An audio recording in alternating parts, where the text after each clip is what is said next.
آپ کو پتہ ہے کتابوں میں یہ آداب لکھے ہیں کہ اولاد ماں باپ کے سامنے ایسے رہے جیسے غلام آقا کے سامنے رہتا ہے. غلام کیسا ہوتا ہے؟ آلویز ریڈی ٹو سرو.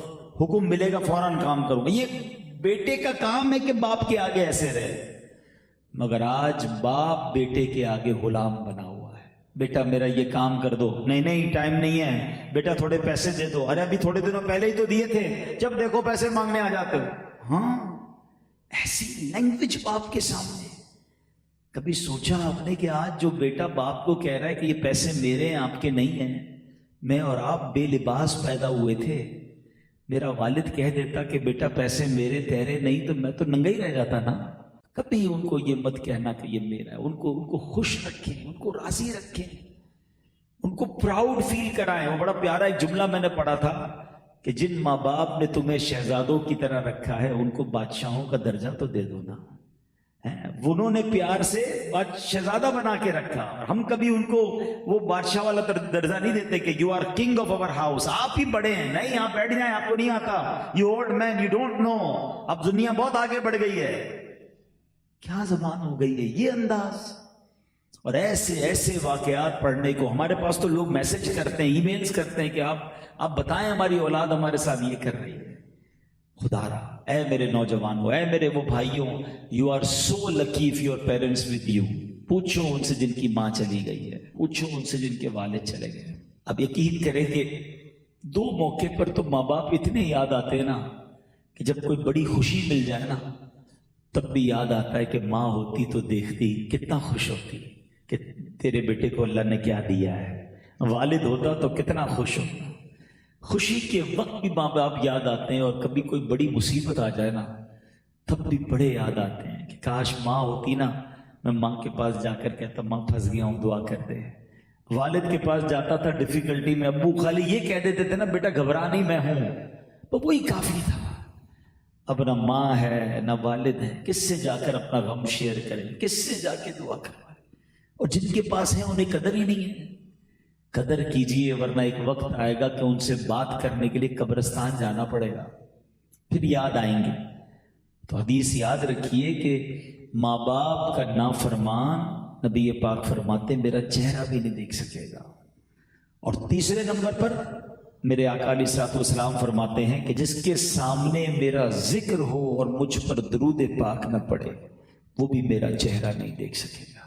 اب درود پاک میں بھی بڑی کنجوسی ہو گئی ہے. آپ پورے دن میں اپنا ایک پرٹیکولر ٹائم رکھیں, ایک پرٹیکولر کاؤنٹ رکھیں کہ پورے دن میں نے اتنی بار درود پڑھنا. 100 بار پڑھ لیں, 200 بار پڑھ لیں, لیکن لازمی پڑھیں تاکہ ہم درود پاک کثرت سے پڑھنے والوں میں شامل ہو جائیں. آئیے مل کر محبت کے ساتھ درود پاک پڑھ لیں. صلو علی الحبیب صلی اللہ تعالی علی محمد صلی اللہ علیہ وسلم. میں سوچ رہا تھا کہ نبی پاک کی شان بیان کرنی ہے تو کس موضوع کو لیا جائے, کس طرف بات کی جائے. اللہ نے اپنے حبیب کو ایسا باکمال بنایا ہے کہ بعض اوقات بندہ پزلڈ ہو جاتا ہے کہ کہاں سے بات شروع کروں, کہاں بات لے کر جاؤں. اس قدر باکمال ہستی ہیں. سیدی اعلیٰ حضرت نے بھی ایک بار شاید اسی کیفیت میں قلم اٹھایا کہ آؤ نبی پاک کی شان بیان کرتے ہیں, مگر اس پورے کلام میں اعلیٰ حضرت سرچنگ موڈ میں رہے, سوچتے ہی رہے کہ نبی پاک کو کہنا کیا ہے. لفظ ہی نہیں مل رہا. سرور کہوں کہ مالک و مولا کہوں تجھے, تلاش ہو رہی ہے نا کون سا لفظ استعمال کروں. سرور کہوں کہ مالک و مولا کہوں تجھے, باغ خلیل کا گل زیبا کہوں تجھے. اللہ رے تیرے جسم منور کی تابشیں, اے جانے جان میں جانے تجلا کہوں تجھے. تیرے تو وصف عیب تناہی سے ہیں بری, حیران ہوں میرے شاہ میں کیا کیا کہوں تجھے. لیکن رضا نے ختم سخن اس پہ کر دیا. یعنی لکھتے لکھتے جب تھک گئے نا کہ مل ہی نہیں رہا وہ ورڈ کیا کہنا ہے, کہتے اب اینڈ یہ کرتا ہوں, اب اس بات کو کنکلوڈ یوں کرتا ہوں کہ لیکن رضا نے ختم سخن اس پہ کر دیا. خالق کا بندہ خلق کا آقا کہوں تجھے. تو یہ شان میرے آقا علیہ السلام کی ہے. تو آج میں نبی پاک کے اس وصف پر بات کرنا چاہتا ہوں جس پر کم بات ہوتی ہے. اللہ کریم نے نبی پاک کو بے شمار کمالات سے نوازا جس کا احاطہ نہیں ہو سکتا. اسپرچویلٹی کا عالم، روحانی طاقتیں کتنی تھی.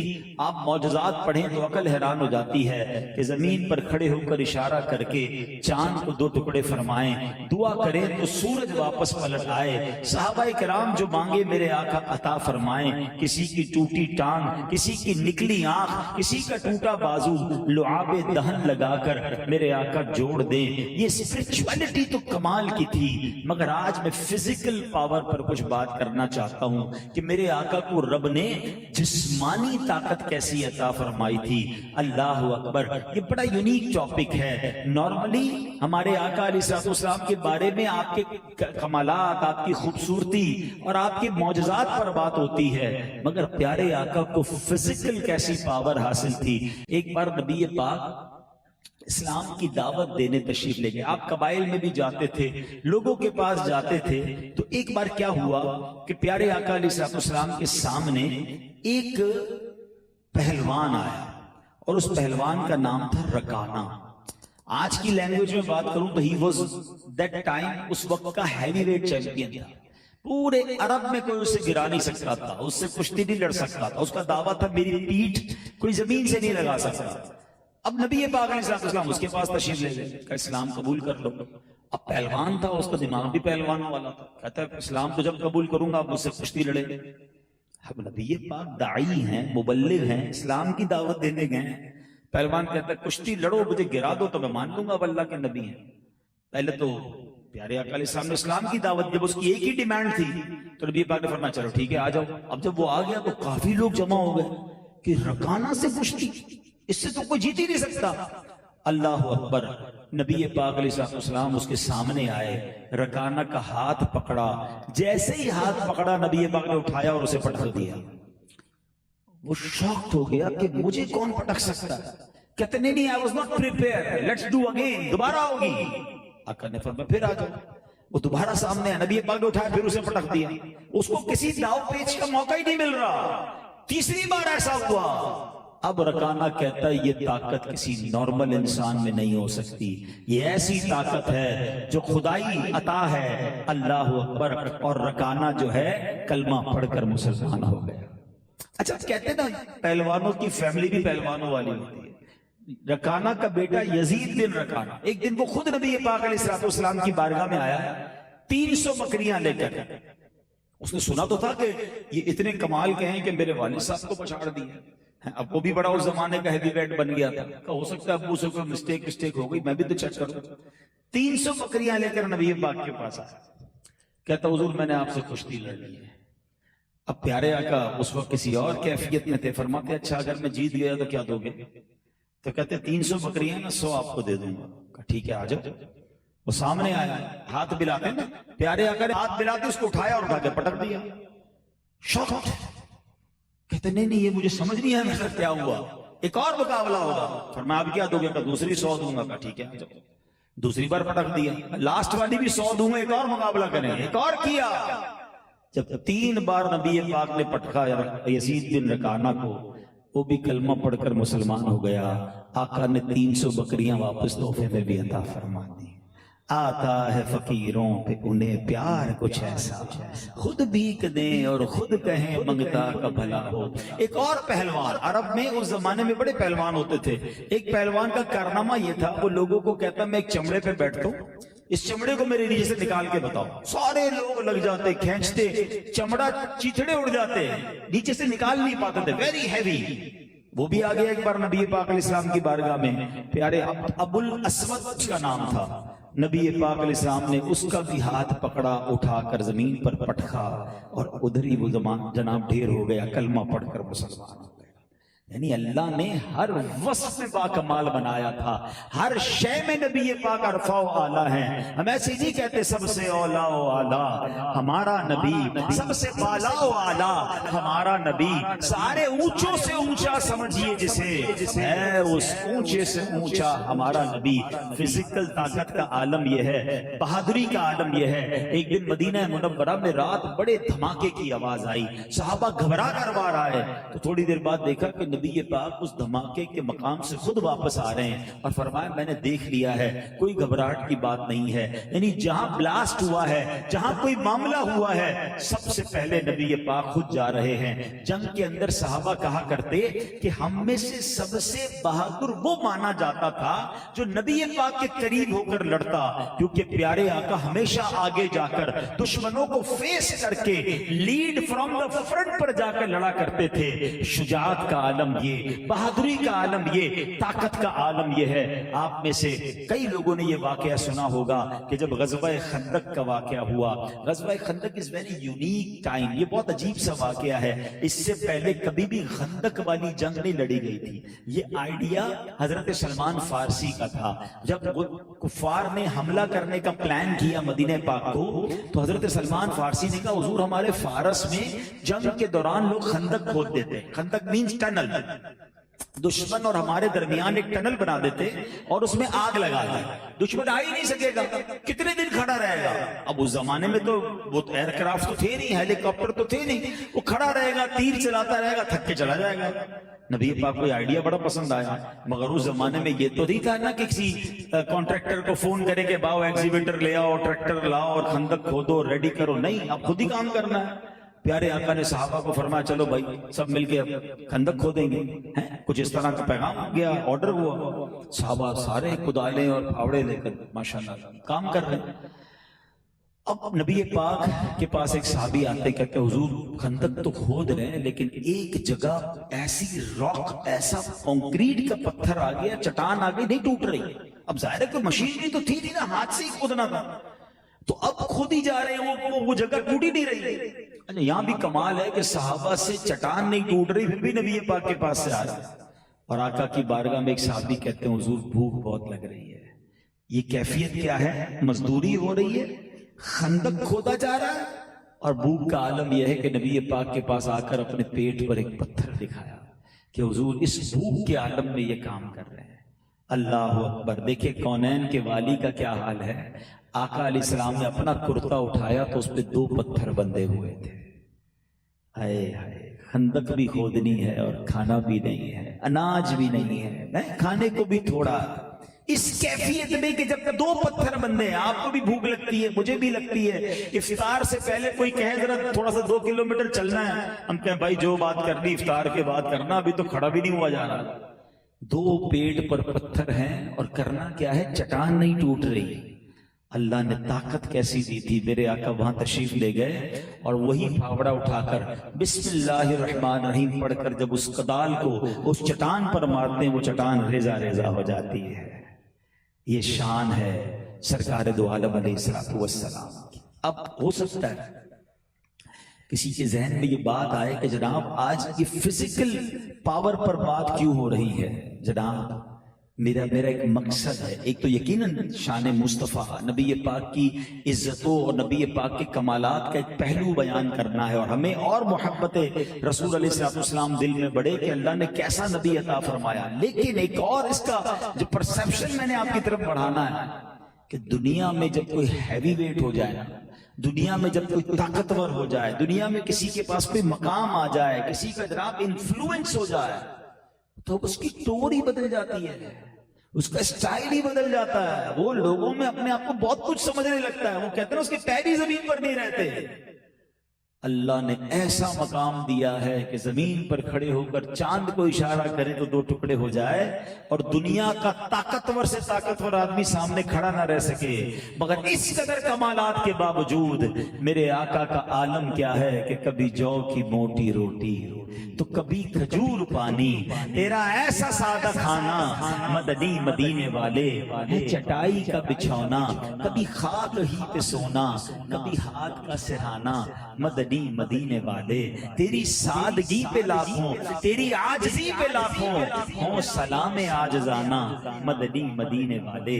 جو بتانا مقصود ہے کہ اگر آپ میں سے کسی کو اللہ نے مال دیا ہے، کسی کو عزت دی ہے، کسی کو طاقت دی ہے، کسی کو شہرت دی ہے، ارے جو کچھ دیا ہے وہ رب نے دیا ہے، اس کے باوجود اترانا نہیں ہے، تکبر نہ کریں، گھمنڈ نہ آنے دیں. وہ موسیٰ کے امتی ہیں جس کو رب نے سب سے اعلیٰ بنا بنایا ہے. اور عالم یہ ہے کہ ایک بار نبی پاک زمین پر بیٹھ کر نارمل طریقے سے کھانا کھا رہے ہیں. کسی نے کہا حضور آپ یوں بیٹھ کے کھانا کھا رہے ہیں زمین پر بیٹھ کر؟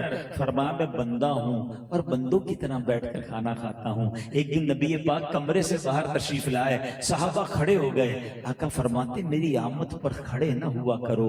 اللہ اکبر. صحابہ کا تو یہ ادب تھا, وہ کھڑے ہوتے تھے, مگر ان کی ریکوائرمنٹ کیا تھی؟ آج میں آؤں اور کوئی کھڑا نہ ہو, اور اگر دل میں برا فیل ہو رہا ہے تو بتاؤ نا تکبر کس شے کا نام ہے. ہمیں کوئی پروٹوکول نہ دے, اچھی سیٹ پر نہ بٹھائے, دعوت میں ٹائم پر کھانا نہ ملے, ہم فیل کر جاتے ہیں کہ یار مجھے نہیں پوچھا, اس کا مطلب میں کچھ ہوں, جب بھی تو مجھے برا لگ رہا ہے. اب پتہ اللہ کی بارگاہ میں اس کا کیا مرتبہ ہے.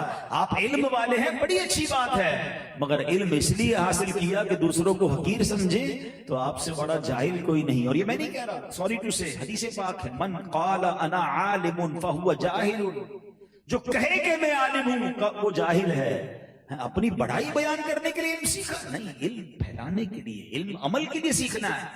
تو there are so many reasons جس کی وجہ سے لوگ پراؤڈ کرتے ہیں. حالانکہ نبی پاک کا عالم پتہ کیا تھا کہ پیارے آقا کبھی کبھی سواری پر اپنے ساتھ اپنے غلام کو بٹھا لیا کرتے.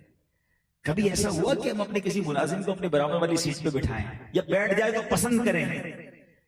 پیارے آقا غلاموں کے ساتھ بیٹھ کر کھانا کھاتے. آج ہمارا ملازم ہمیں کہے کہ صاحب وہ گھر پہ دعوت ہے, بیٹا بہت بیزی ہوں, پتہ تو ہے ٹائم کا ہے. اور ہماری سوسائٹی کا سب سے بڑا سیٹ کارڈ بھیجے, کارڈ نہ بھیجو تو برا لگتا ہے, یار سب کو بھیجا مجھے نہیں بھیجا, اور اگر بھیج دے تو پہلے پہنچ جائیں گے. او اللہ کے بندوں, جو بڑی دعوتیں ہیں نا وہاں میں اور آپ نہ جائیں کوئی نوٹ نہیں ہوگا. ادھر جاؤ جدھر جاؤ گے تو ساری زندگی وہ دعائیں دے گا کہ یار میرے صاحب آئے تھے گھر پہ دعوت میں, میری بچی کی شادی میں آئے تھے, کھانا ہمارے ساتھ, ہاں وہ اتنا پراؤڈلی بتاتے کہ ہمارے ساتھ بیٹھ کر کھایا تھا. تو یہ وہ نیکی ہے نا جو ساری زندگی دعائیں ملنی ہیں, مگر ان کے لیے ٹائم نہیں ہے. نہیں میرے پیارے اسلامی بھائی, اگر آج سیرت مصطفیٰ علیہ السلام کا بیان سننے آئے نا, میلاد منانے آئے ہیں, تو دل بدل کے جائیں. دل میں تکبر نہیں ہونا چاہیے, عاجزی ان کے ساتھ. اگر آپ چاہتے ہیں نا کہ ہمارے اندر سے تکبر ختم ہو جائے, دل صاف ہو جائے, ہم بھی عاجزی کا پیکٹ بن جائیں, تو کچھ سٹیپس لینے ہوں گے. سب سے پہلے حدیثوں میں مضمون ملتا ہے سلام کو عام کریں. آج کل تکبر کا ایک اور انداز بھی ہے, میں کیوں سلام کروں, وہ کرے نا, میں بڑا ہوں یہ چھوٹا ہے, یہ جب آئے سلام کرے. سلام میں پہل نہ کرنا اور اس کو اپنی شان کی کمی سمجھنا, یہ بھی تو تکبر ہے. غور کریں. اور پتہ ہے نبی پاک کی عادت کیا تھی کہ میرے آقا علیہ الصلوۃ والسلام سب کو سلام میں پہل فرماتے. صحابہ کرام فرماتے کبھی کبھی ہم پلان کرتے تھے کہ یار آج جائیں گے اور ہم پہلے سلام کریں گے. کہتے ہیں ہم جاتے مگر پھر بھی نبی پاک ہی پہلے سلام فرماتے, اپنی عادت کے مطابق وہ سلام فرماتے. ہم تو سارے غلام ہیں نا, غلاموں کو وہ سلام فرمائے. بلکہ چلو آج ایک عشق رسول کی بات بتا دوں, مبارک ہونے جو مدینے جاتے رہتے ہیں. علماء کہتے ہیں آج بھی جو روضہ رسول پر جاتا ہے, اس سے پہلے کہ وہ سلام کرے میرے آقا اپنی عادت کریمہ کے مطابق آج بھی سلام میں پہل فرماتے ہیں. ہائے ہائے, اس امتی کے بارے نیارے ہو جائیں جس کو نبی پاک پہلے سلام آج بھی فرماتے ہیں. میں کیوں کروں, یہ تو میرا ملازم ہے, یہ آ کے سلام کرے نا, یہ تو چھوٹی عمر کا ہے, یہ سلام کرے. نہیں, بچہ ہو یا بڑا, میرے آقا سب کو سلام میں پہل. اور یہ سلام کو عام کرنا یہ تکبر صاف کرنے کا طریقہ بھی ہے. جب آپ سب کو سلام کر رہے ہوں گے نا, آپ کا دل صاف ہونے لگ جائے گا. بلکہ اس میں بھی ایک مشورہ دیتا ہوں, کبھی کبھی محفل میں, مسجد میں کچھ لوگ ایسے نظر آتے ہیں جو بیچارے ویل آف نہیں ہوتے ہیں, کپڑے پرانے سے ہوتے ہیں, بعض اوقات میلے بھی ہوتے ہیں, یا کچھ لوگ معذور ہوتے ہیں, آپ نے دیکھا ہوگا چل نہیں پا رہے ہوتے, ہاتھ پاؤں ٹیڑھے ہوتے ہیں, ان سے کوئی نہیں ملتا. آپ آگے بڑھ کر ان سے ملیں, بلکہ پاسبل ہو تو سینے لگا لیں. آپ بلیو کریں وہ رو پڑے گا, اس کی آنکھوں میں آنسو آ جائیں گے. اس کو کتنے سال ہو گئے کسی نے سینے نہیں لگایا ہو. یار یہ کام کرو نا, کیا معلوم ہے ایک معذور کی, اس غریب کی, اس مسجد کے خادم کی, اس جھاڑو لگانے والے کی دعا لگ گئی, اپنا بیڑا پار ہو جائے گا. ہم تو نماز کے بعد بھی اس سے ملتے ہیں جو میرے کیلیبر کا ہو. کمال دیکھیں, مسجد میں بھی ہم نے, حالانکہ صفوں میں ہم کیا کہتے ہیں؟ اسلام وہ مذہب ہے جس نے مساوات کا درس دیا ہے. ایک ہی صف میں کھڑے ہو گئے محمود و ایاز. محمود و ایاز کھڑے ہو گئے ہیں, نماز کے بعد ملنے کے لیے تیار نہیں ہے, ہاتھ نہیں ملاتے محمود و ایاز. محمود کو ہی ڈھونڈتا ہے. کیڈیا والا کون ہے, بنگلے والا کون ہے, ادھر ڈرائیور بھی پڑھ رہا ہے نماز, اس سے کیوں نہیں ملا رہے ہاتھ؟ پوچھیے اپنے دل سے. یہ خاموشی سے تکبر کی طرف شیطان لے جا رہا ہے. میں مشورہ دیتا ہوں آپ کو, اگر آپ چاہتے ہیں کہ یہ بلا میرے دل سے نکلے, and how severe it is, آپ کو پتا ہے کتنا بڑا جرم ہے یہ. آقا فرماتے ہیں, حدیث آپ سب کو یاد ہوگی, میجورٹی کو یاد ہوگی. حدیث کا مضمون ہے, جس کے دل میں رائی کے دانے کے برابر تکبر ہوگا وہ جنت میں نہیں جائے گا. سنیے نا حدیث, واٹ از رائی کا دانا؟ اتنا ڈاٹ, اتنا تکبر ہوگا نہیں جائے گا. جس کا پورا دل ہی تکبر سے بھرا ہے, روز کہتا ہے بھائی میرے ملازم, تم میرے سامنے کیا بات کر رہے ہو, کھڑے ہو. یعنی میں دیکھتا ہوں کئی آفیسز میں ملازم کو بیٹھنے کی اجازت نہیں ہے صاحب کے سامنے. وہ بیٹھیں گے, باقی کھڑے رہیں گے. کھڑے ہو کے بات کرو, نگاہیں نیچی کر کے بات کرو, آواز کم کرو, مسل کے رکھ دوں گا, جانتے نہیں ہو کون ہوں. اللہ اکبر, یہ ایک انسان کیسے گفتگو کر سکتا ہے؟ ایک مسلمان. میرے آقا علیہ الصلوۃ والسلام, اللہ اکبر, آپ کو پتہ ہے صحابہ سے کیا ایٹیٹیوڈ تھا؟ میرے آقا مجمع میں اعلان فرماتے, کسی کا کوئی مجھ پر آتا ہے تو لے لو, کوئی بدلہ لینا ہے تو لے لو, اگر میں نے کسی کا کوئی حق دبایا تو مجھ سے لے لو. نبی پاک, ایک بار تو ہوا نا بڑا عجیب واقعہ. آقا علیہ الصلوۃ والسلام ایک غزوے میں صفیں درست کر رہے تھے. اعلان فرمایا, کوئی ہے جس کا مجھ پہ کوئی حق آتا ہے, بدلہ لینا ہے تو لے لو. ایک صحابی کہتے ہیں, حضور میں نے بدلہ لینا ہے. Everybody become shocked. صحابی ہو کر نبی پاک سے بدلہ کا. حضور ایک دن آپ صف سیدھی کر رہے تھے, آپ نے اپنی ڈنڈی سے میرے پیٹ پہ جو ہے نا آپ نے چبویا تھا, تو پیارے آقا نے فرمایا چلو آ جاؤ لے لو. فرمایا نہیں حضور, جس وقت آپ نے ڈنڈی میرے پیٹ سے لگائی تھی نا, کرتا نہیں تھا میرے پیٹ پہ, آپ نے کرتا پہنا ہے. پیارے آقا نے اپنا کرتا اوپر کیا. صحابہ کی چیخیں نکل گئی کہ یہ کیا کر رہے ہیں. اور ہوا کیا, جب نبی پاک نے اپنا کرتا مبارک اوپر کیا نا, وہ صحابی دوڑتے ہوئے آئے اور چمٹ گئے پیارے آقا سے, چومنے لگے. کہتے حضور بدلہ نہیں لینا تھا, ابھی غزوہ ہونے والا ہے, ہو سکتا ہے آخری لمحات ہوں, میں چاہتا ہوں مرنے سے پہلے میری باڈی آپ کی باڈی سے ٹچ ہو جائے. مگر what we learned from that announcement کیا تھا, if you have anything on me, میرے اوپر کوئی قرضہ, کوئی بدلہ ہے تو لے لو. یہ نبی پاک. کبھی میں نے سوچا کہ میں نے کتنوں کے حق دینے, میں نے کتنوں کے دل توڑے, میں نے کتنوں کا جناب عزت کو پامال کیا. سوچتے بھی نہیں. آج کل لوگ سوچتے بھی نہیں, غریب آدمی سے بات کرتے ہوئے, اپنی بیوی سے بات کرتے ہوئے, اپنی فیملی سے بات کرتے ہوئے, جو منہ میں آیا اس کو کہہ دیا. معاف کرنے کے لیے کوئی تیار نہیں ہے.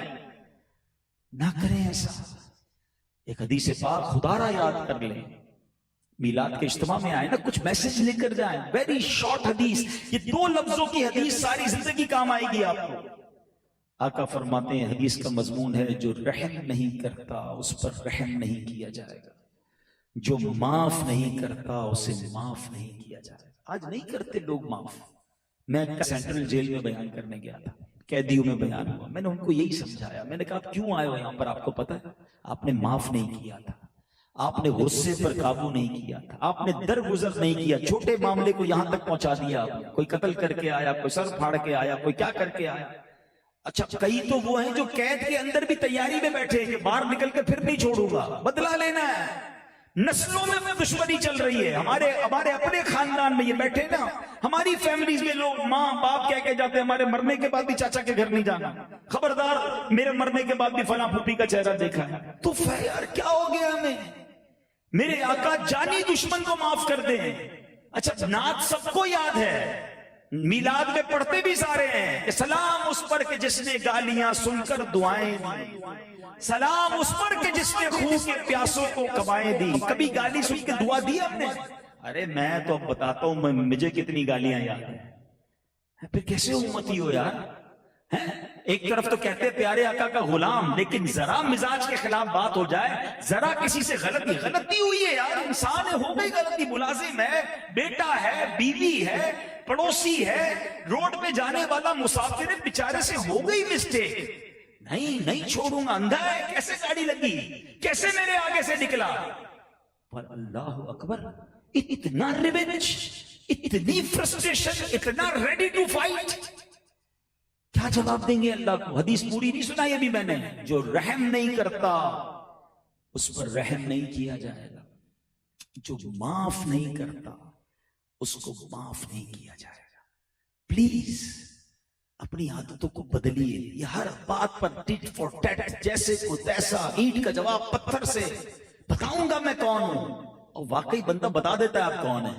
آپ کے اندر جو ہے نا خود ہی نکل رہا ہے. یہ ایک نیا جملہ مشہور ہے نا، ہم شریف کے ساتھ شریف ہیں، بدماش کے ساتھ بدماش ہیں. مجھے آج تک سمجھ نہیں آیا کون سا بٹن لگا ہوا ہے آپ کے اندر کہ جب بدماش سامنے آتا ہے تو آپ بھی بدماش بن جاتے ہیں. او بھائی، شریف آدمی شریف کے ساتھ بھی شریف ہوتا ہے، بدماش کے ساتھ بھی شریف ہوتا ہے. جب بھی تو بدماش سدھرے گا نا. سلام اس پر کہ جس نے گالیاں سن کر دعائیں دی، سلام اس پر کہ جس نے خون کے پیاسوں کو کوائیں دی. سوسائیڈ اٹیک کرنے آئے تھے لوگ نبی پاک پر، اور میرے آقا نے معاف کر دیا. کتنا مشہور واقعہ ہے. ایک بار نبی پاک علیہ السلام کہیں آرام کر رہے ہیں، کوئی بھی نہیں تھا، صحابی بھی نہیں، کوئی گارڈ بھی نہیں، اکیلے آرام فرما رہے. غورس غیر مسلم تھا، آیا تلوار لے کر نبی پاک کو ماد اللہ شہید کر دیا. جب تلوار لے کر آیا نا، تو بالکل جب نبی پاک کے قریب پہنچ گیا تو پیارے آقا کی آنکھ مبارک کھلتی ہے. دیکھا غورس کھڑا ہے تلوار ہاتھ میں. nobody there to defend.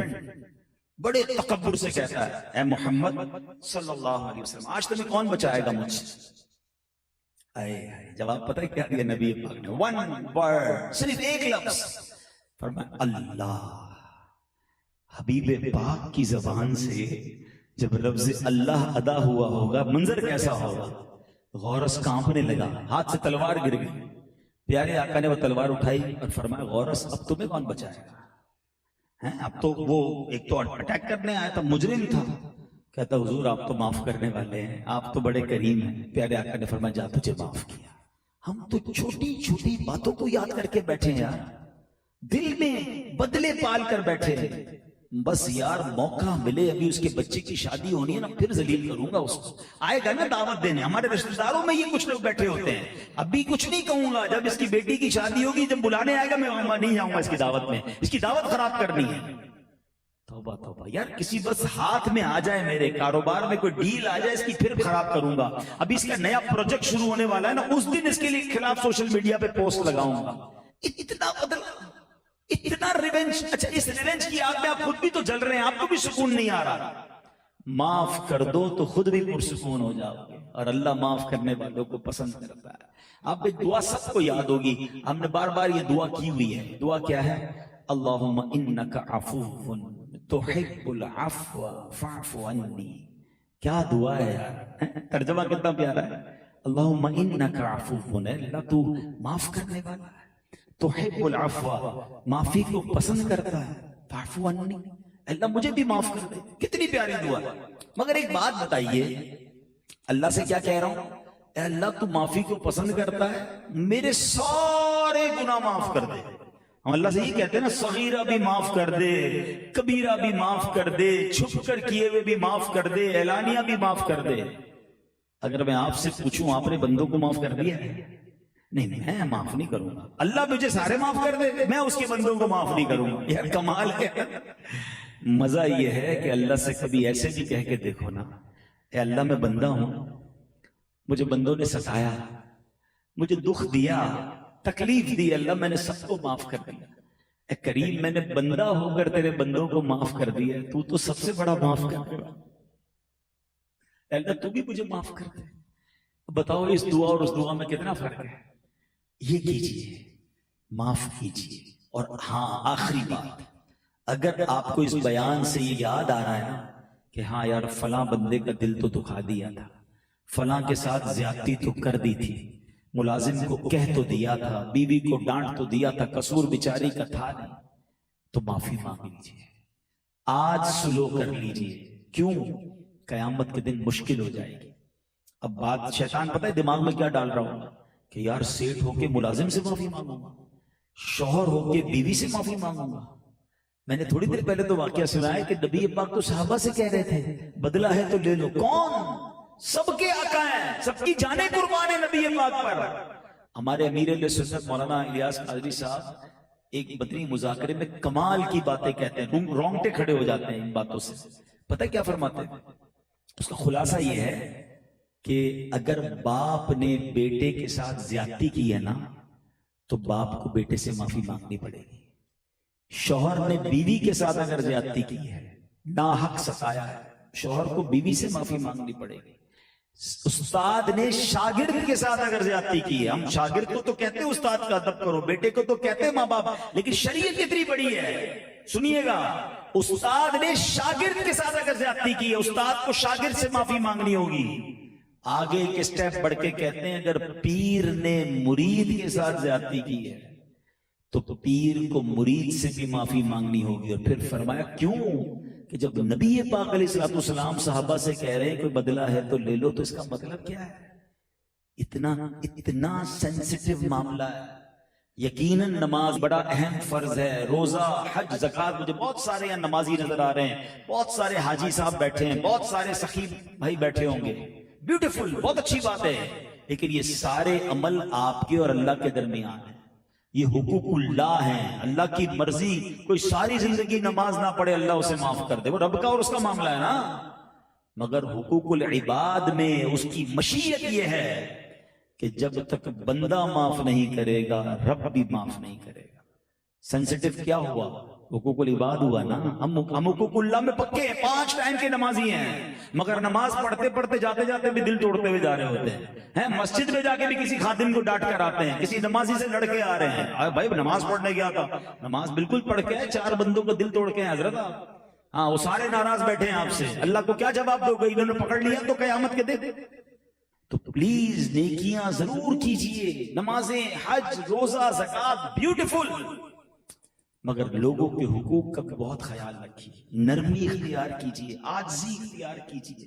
اللہ جتنی بلندی دے اتنی عاجزی اختیار کیجئے کہ دانا خاک میں مل کر گلے گلزار ہوتا ہے. نبی پاک کی سیرت میں جو نرمی ہے، اللہ اس نرمی کا صدقہ عطا فرمائے. ہمیں معاف کرنے والا، درگزر کرنے والا، محبتیں پھیلا. بہت چھوٹی لائف ہے یار. اگر کوئی ایسے لوگ ہیں کہ آج آپ نے کوئی فیملی ٹائز کٹ کیے ہوئے ہیں، رشتہ داروں سے نہیں مل رہے ہیں، کوئی دوستوں سے دور ہیں، اللہ کے واسطے آپ معافی مانگ لو. آپ کہیں گے یار عجیب بات کر رہے ہیں، دل تو اس نے توڑا ہے، میں کیوں معافی مانگوں؟ یہی تو کمال ہے. جو تمہیں محروم کرے تم اسے عطا کرو. میرے آقا نے تو یہ فرمایا نا، جو تم پر ظلم کرے تم اسے معاف. آپ آگے بڑھ کر فون کر لیں، چلے جائیں ان کے گھر پر، یار 1500 سالہ میلاد آیا، ختم کرو یار پرانی بات، میں معافی مانگتا ہوں، آؤ مل کر رہتے ہیں. لائف تھوڑی سی ہے، اپنوں سے دور رہ کے کیوں جی رہے ہیں؟ بچپن کے دوست لڑائی کر کے بیٹھے ہیں، ایک دوسرے کو یاد بھی آ رہے ہیں، مگر کہتا کہ وہ سوری بولے گا تو دوستی کروں گا، وہ کہتا یہ سوری بولے تو دوست. آپ بڑھ کے کر لو سوری یار. ایک سوری نے آپ کو دور کیا ہوا ہے، ایک سوری نے رشتے بھائی بہنوں کو دور کیا ہوا ہے. میاں بیوی، کئی ہمارے پاس میسج آتے ہیں 5 سال ہو گئے بیوی گھر پہ بیٹھی ہے، شرط کیا ہے؟ بیوی کو بھی شوہر یاد آ رہا ہے، شوہر کو بھی بیوی یاد آ رہی ہے. دل بڑا کریں، محبتوں والا مہینہ ہے، اور معاف کریں، محبتوں کے ساتھ رہیں. اللہ ہمیں جوڑنے والا بنائے، توڑنے والا نہ بنائے.